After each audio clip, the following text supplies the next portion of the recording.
Hey boys, it's HarmNone. Today I'm going to be going over my picks for the top 10 best Oppressor MK2 counters in Grand Theft Auto Online. Now most of these vehicles on this list are going to be hard counters that will allow you to take the fight back to the Oppressor MK2s.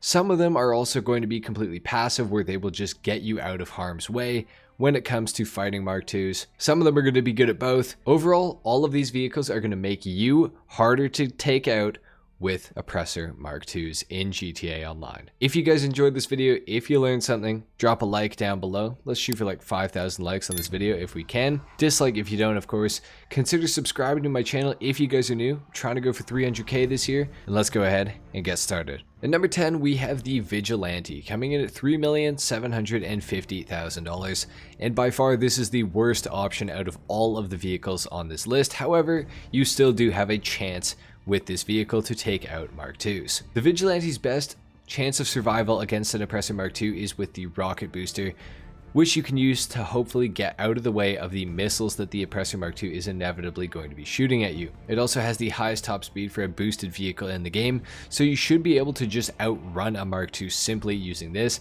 and hopefully get far enough away to turn around and face them head on, which is going to be your only chance. Now luckily the Vigilante does have some of the best tracking missiles in the game, so you should be able to get a chance at taking out the MK2, or at the very least get a trade using this, so long as you are facing them head on and at an angle where you can actually see the MK2. Obviously not the most ideal, but the Vigilante definitely does deserve a spot on this list in my opinion. That's it for number 10. Let's talk about number 9. At number 9 we have the Akula, coming in at $3,375,000 to $4.5 million. The Akula has stealth mode, which is going to be your best chance at taking out the MK2s. You can use this to get way up in the air above your target, and then if you start going in on them from above, you're going to have a much better chance by just spamming homing missiles. Now if you have a gunner in your helicopter, they can also be suppressing the MK2 with machine gun fire from the controllable minigun or upgradable miniguns that they get access to. If you spam missiles for long enough with the Akula from above and you maintain your altitude staying above the MK2 at all times, eventually one of your missiles is probably going to hit. That's it for the Akula at number 9. Let's talk about number 8. At number 8 we have the Insurgent Pickup Custom, coming in at $1,998,000. You are going to need a mobile operations center or an Avenger in order to upgrade this vehicle into the Insurgent Pickup Custom, and you are going to have a much better chance of surviving and taking out MK2s if you have a gunner available to be riding around with you. The gunner is going to be able to shoot the rider off of the MK2 pretty easily with the mounted machine gun. However, if you are solo in your Insurgent Pickup Custom, if you can manage to get a MK2 to follow you under an interchange or just underground in general, you can use the droppable proximity mines from the Insurgent Pickup Custom to take them out while they're in a confined space. So this is pretty useful, and it's honestly an underrated option. If you've ever done this in online, you know just how satisfying it is. Next up at number 7 we have the Scramjet, coming in at $4 million. This has some of the best tracking missiles in the entire game, and it also comes with a rocket booster and the ability to jump. Now with these three things, you can very easily get way up in the sky, and when you're above an Oppressor MK2, you have a huge advantage no matter what vehicle you are in. The MK2 cannot climb very quickly, however the Scramjet can change elevation extremely quickly, and as long as you're above an Oppressor MK2 in the Scramjet, you really have nothing to worry about. However, if you're trying to fight one from on the ground with the Scramjet, you do have a pretty big disadvantage because this thing has a complete lack of armor, so make sure you are going by the age-old adage of death from above. Next up at number 6 we have the Night Shark, coming in at $1,245,000, a relatively cheap option to take out MK2s. All you're going to need is a Night Shark and sticky bombs. Now when you're driving at speed, sticky bombs get accelerated a lot harder than they do when you're sitting still, so you can actually get some pretty good range out of sticky bombs.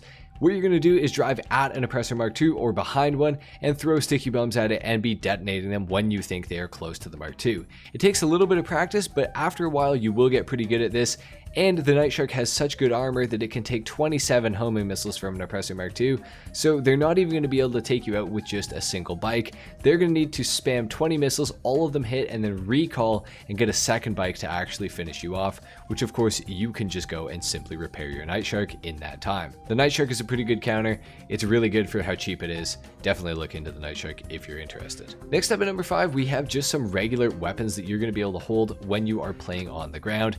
The weapons that I've selected here are the Combat MG Mark II and the Heavy Sniper Mark II, using regular or explosive rounds. These two weapons will be your best friend when it comes to taking out Mark IIs while on foot. The Combat MG Mark II has the highest damage output of all regular fully automatic weapons in GTA Online, obviously not counting the minigun, and it actually has some pretty decent mobility, unlike the minigun. If you play in an auto aim session, this thing will go absolutely insane. You can just simply lock onto the Mark II when they're getting close to you and just spam fire, and eventually you will definitely get them. However, if you have a little bit more skill and a little bit more patience, the Mark II Heavy Sniper is also a great option. With explosive rounds, you can shoot their bike or the player and it will knock them off of the bike and they will come plummeting to their death. Or of course, you can just use it without explosive rounds, and if you hit the rider of the Oppressor Mark II, you should be able to one-shot them most of the time, unless they're a little nerd who's wearing armor, which honestly most of them are. But still, these two options are relatively good for taking out Oppressor Mark II riders at relatively close to medium range. Next up at number 4, we have the Imponte Deluxo, coming in at $4,312,500 to $5,750,000 if you don't have the trade price. Now, using the Deluxo simply by flying towards a Mark II that is attacking you, you will be able to dodge most Mark II missiles so long as they are not at a perfect sort of straight angle to you. If you're a little bit above or a little bit below, the Mark II's missiles are going to have a pretty hard time actually hitting the Deluxo, and the Deluxo can turn on a dime when it is in midair, so you do have a pretty clear advantage with this vehicle. On top of this, the Deluxo also has the best missiles in the entire game as far as tracking goes, so you will have a pretty huge advantage over the Mark II on that front. The Deluxo is just generally a pretty good vehicle. It is very expensive though, so do be warned, and it's not even necessarily the best for taking out Mark IIs, so stay tuned for the next 3 vehicles because they are all going to be pretty good. At number 3, we have the Ocelot Stromberg, a relatively out-of-date vehicle in GTA Online, but it does have its place because it is very cheap, coming in at $1,875,000 if you have the trade price, or $2.5 million if you do not have the trade price. This thing is nice, it's relatively cheap, and it's a good way of taking Oppressor Mark IIs down without having to spend a whole ton of money.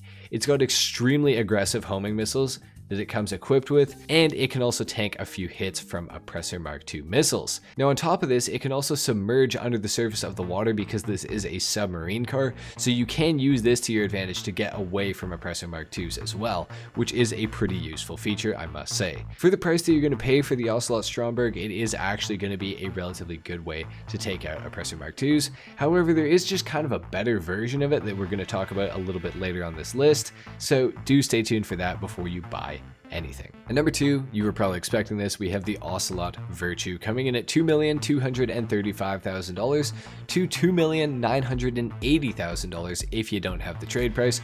Or of course, you can get this for free by completing the first and last dose missions from the Los Santos Drug Wars DLC. You'll get a call when you complete those missions telling you to go pick up a car at a certain location, and you can simply go and get it and it becomes yours. Now, what is so good about the Ocelot Virtue? Well, it's got quite a few good things. It is an Imani Tech vehicle, which of course means it has a missile lock-on jammer. And it also has an armor plating upgrade that you can do to it, which will allow it to take 12 homing missiles from an Oppressor Mark II. Now, of course, if you do the math, a missile lock-on jammer, which won't allow the Mark II to lock onto you in the first place, plus enough armor to take 12 missiles, if you do your math correctly, you're probably going to realize they're really not going to be able to take you out with an Oppressor Mark II. It's probably going to take them one and then another recall before your vehicle is even damaged enough to try to take you out. The Virtue is really, really good and it's really powerful. It also has the craziest acceleration in the entire game, which can be used to dodge missiles from an Oppressor Mark II. So it's just really good. It's more of a passive counter. It doesn't really allow you to take the fight back to the Oppressor, but it will just kind of allow you to move around without having to really worry about actually being taken out buy a Mark II. And then of course at number 1 we have the Pegasi Toreador or Toreador, coming in at $4,250,000. This is really and truly the best way to take out a pesky Oppressor Mark II in GTA Online.